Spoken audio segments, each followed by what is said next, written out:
Hi ನಮಸ್ತೆ ವೀಕ್ಷಕರೇ, ಬೆಳಕು ಚಾನೆಲ್ಗೆ ಎಲ್ರಿಗೂ ಸುಸ್ವಾಗತ. ಇದು ನನ್ನ ಫಸ್ಟ್ ಪ್ರಯತ್ನ. ನಾನು ಕೊಡಗು ಸ್ಪೆಷಲ್ ಪಾಪಿಟ್ಟು ಮಾಡೋದು ಹೇಗೆ ಅಂತೇಳಿ ಹೇಳ್ಕೊಡ್ತೀನಿ.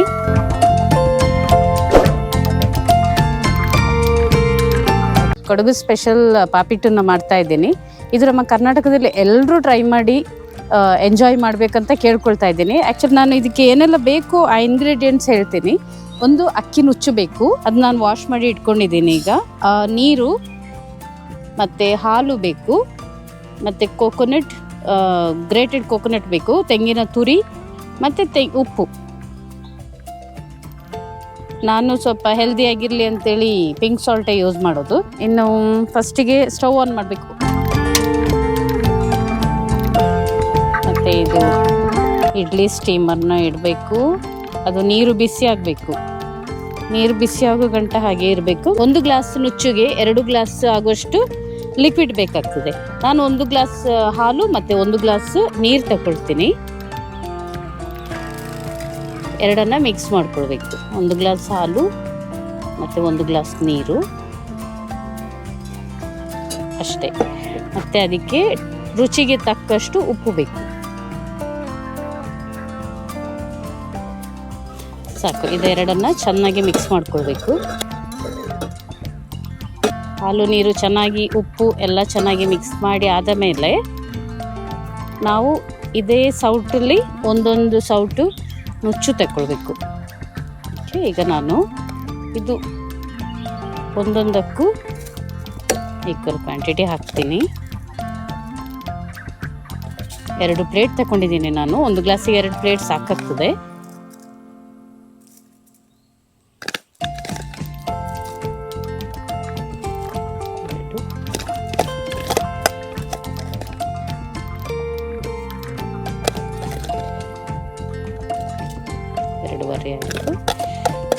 ಈಗ ಇದಕ್ಕೆ ಇದು ತುಂಬ ಈಸಿ ರೆಸಿಪಿ. ನಾನೀಗ ಇದಕ್ಕೆ ಲಿಕ್ವಿಡ್ ಆ್ಯಡ್ ಮಾಡ್ತಾ ಇದ್ದೀನಿ. ಹಾಲು ಮತ್ತು ನೀರು ಉಪ್ಪು ಮಿಕ್ಸ್ ಮಾಡಿದ ಲಿಕ್ವಿಡ್ನ ಹಾಕ್ತಾ ಇದ್ದೀನಿ.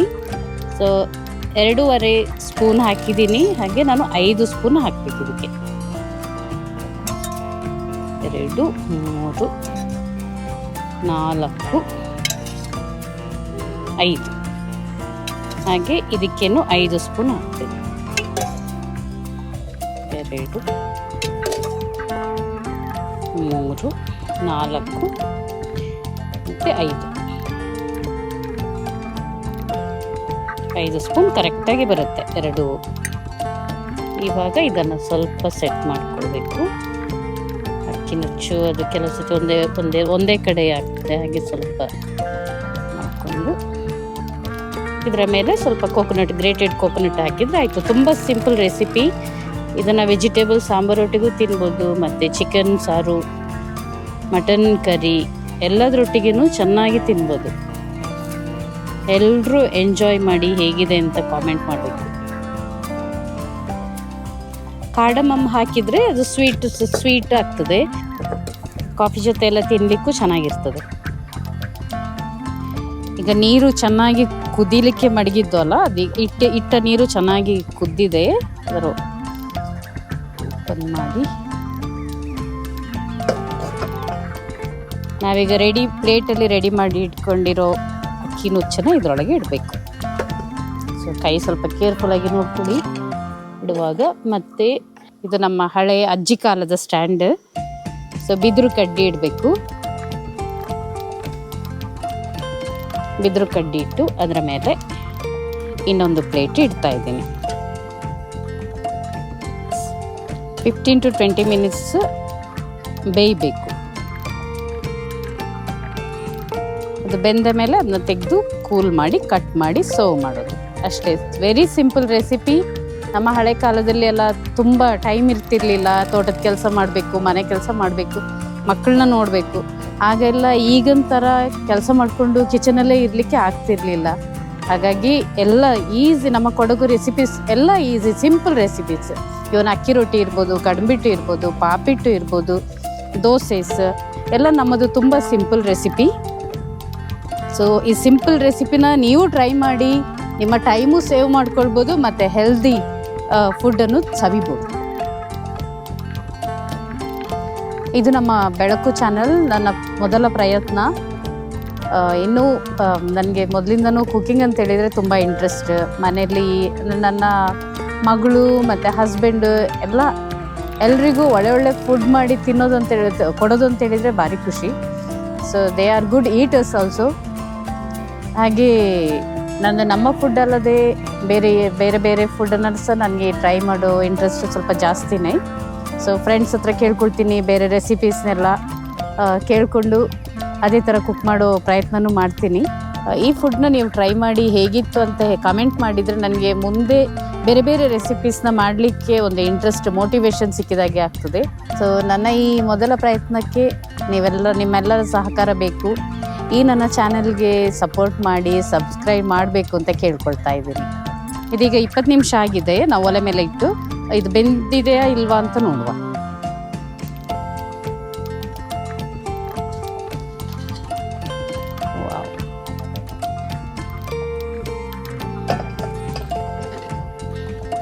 ಇದು ಈಗ ಬೆಂದಿದೆಯಾ ಇಲ್ವಾ ಅಂತ ನೋಡಲಿಕ್ಕೆ ನಾನು ಈ ಬಟರ್ನ ತಗೊಂಡಿದ್ದೀನಿ. ಜಸ್ಟ್ ಒಂದು ಪೋಕ್ ಮಾಡಿ ನೋಡುವ.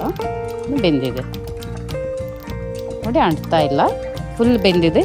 ಈಗ ನಾನು ಸ್ಟವ್ ಆಫ್ ಮಾಡ್ತಿದ್ದೀನಿ. ಇನ್ನು ಇದನ್ನ ತೆಗೆದು ನಾವು ಕೂಲ್ ಆಗಲಿಕ್ಕೆ ಇಡಬೇಕು.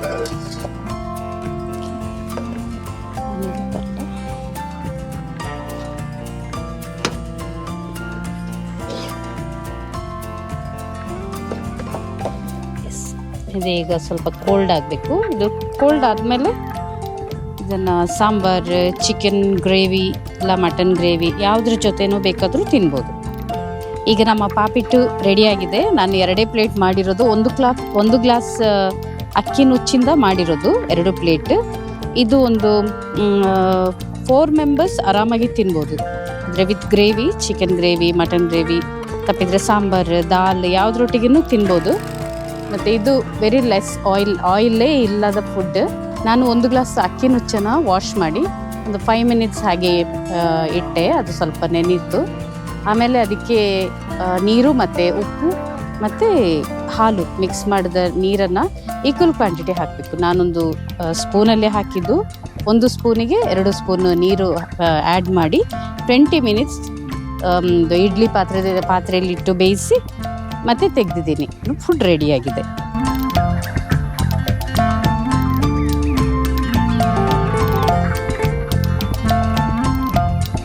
ಪಾಪಿಟ್ಟು ರೆಡಿಯಾಗಿದೆ. ಇದು ಪ್ರಿಪ್ರೇಷನ್ ಟೈಮ್ 5 ಮಿನಿಟ್ಸ್ ಅಷ್ಟೇ, ಮತ್ತು cooking time 20 minutes. So very simple recipe. ಎಲ್ಲರೂ ಟ್ರೈ ಮಾಡಿ. ಮಿನಿಮಮ್ ಇಂಗ್ರೀಡಿಯೆಂಟ್ಸಲ್ಲಿ ಮಾಡಿರೋ ರೆಸಿಪಿ. ಅದೇ ಇದು ಕಂಪ್ಲೀಟ್ಲಿ ಫುಲ್ ಕೂಲ್ ಆಗಬೇಕು. ಅದು ಬಿಸಿ ಇರುವಾಗ ಕಟ್ ಮಾಡಿದರೆ ಹುಡಿ ಆಗ್ತದೆ. ಹಾಗಾಗಿ ಅದು ಒಳ್ಳೆ ಕೂಲ್ ಆದ ಮೇಲೆ ಮತ್ತೆ ಕಟ್ ಮಾಡಿ.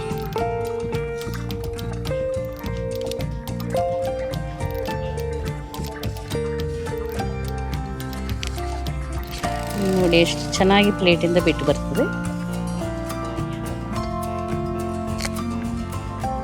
ಈ ಸ್ಪ್ಯಾಚುಲಾ ಇದು ಸ್ಪೆಷಲಿ ಪಾಪಿಟ್ಟು ಮತ್ತು ಕೇಕ್ ಅಂಥದ್ದೆಲ್ಲ ತೆಗಿಲಿಕ್ಕೆ ಇರೋದು.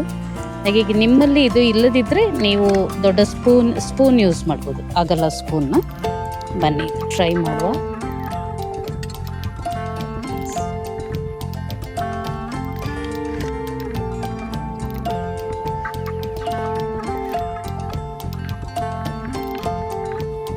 ನಾನಿವತ್ತು ಈ ಪಾಪಿಟ್ಟಿಗೆ ಆಮ್ಲೆಟ್ ಕರಿ ಮಾಡಿದ್ದೀನಿ, ಹಾಗೆ ಸಾಂಬಾರು ಮಾಡಿದ್ದೀನಿ. ಈ ರೆಸಿಪಿ ಹೇಗೆ ಮಾಡೋದು ಅಂತ ನಾನು ನಿಮಗೆ ನನ್ನ ನೆಕ್ಸ್ಟ್ ಎಪಿಸೋಡಲ್ಲಿ ತೋರಿಸ್ತೇನೆ.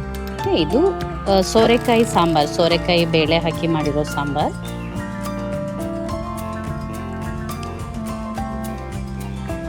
ನೀವು ಯಾವುದ್ರ ಜೊತೆನೂ ಬೇಕಾದರೂ ತಿನ್ಬೋದು.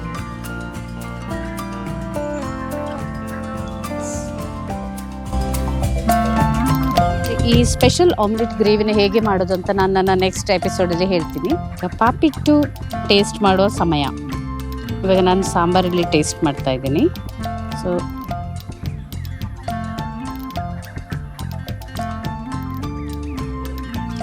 ನುಚ್ಚಲ್ಲಿ ಮಾಡೋದ್ರಿಂದ ಸ್ವಲ್ಪ ಅನ್ನದ ಟೇಸ್ಟೇ ಬರುತ್ತೆ. ಗ್ರ್ಯಾನ್ಯೂಲ್ಸ್ ಜೊತೆಗೆ ನಾವು ಗ್ರೇಟೆಡ್ ಕೋಕೋನಟ್ ಹಾಕೋದ್ರಿಂದ ಅದರ ಟೇಸ್ಟ್ ಇನ್ನೂ ಎನ್ಹ್ಯಾನ್ಸ್ ಆಗಿದೆ. ಪ್ಲಸ್ ಹಾಲು ಆ್ಯಡ್ ಆಗಿದೆ. Very nutritious. ಎಲ್ಲರೂ ಟ್ರೈ ಮಾಡಿ. ಈಗ ಆಮ್ಲೆಟ್ ಹೇಗಿದೆ ನೋಡುವ, ಗ್ರೇವಿ ವಿತ್ ಆಮ್ಲೆಟ್.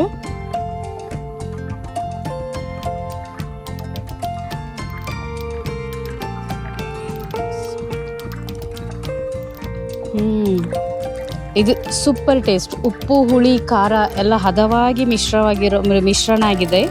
ಇದು ನಾನು ಟೇಸ್ಟ್ ಮಾಡ್ತಿರೋ ಫುಡ್ಡನ್ನು ನೀವು ಟೇಸ್ಟ್ ಮಾಡಿ ಯಮ್ ಇದೆ ಅಂತ ಹೇಳಬೇಕು.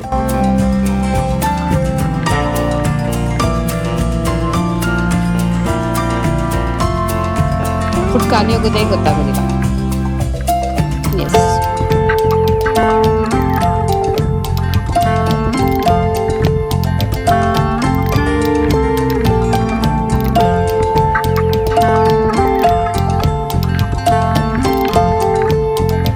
ಈಗ ನಾನು ಎಂಜಾಯ್ ಮಾಡ್ತಿರೋ ಈ ಫುಡನ್ನ ನೀವು ಟೇಸ್ಟ್ ಮಾಡಬೇಕಂತ ಹೇಳಿದರೆ ನನ್ನ ಬೆಳಕು ಚಾನಲ್ನ ಸಬ್ಸ್ಕ್ರೈಬ್ ಮಾಡಿ. Until then, thank you. Bye bye. I am Jai Kukkera. Meet up on my next video. Bye.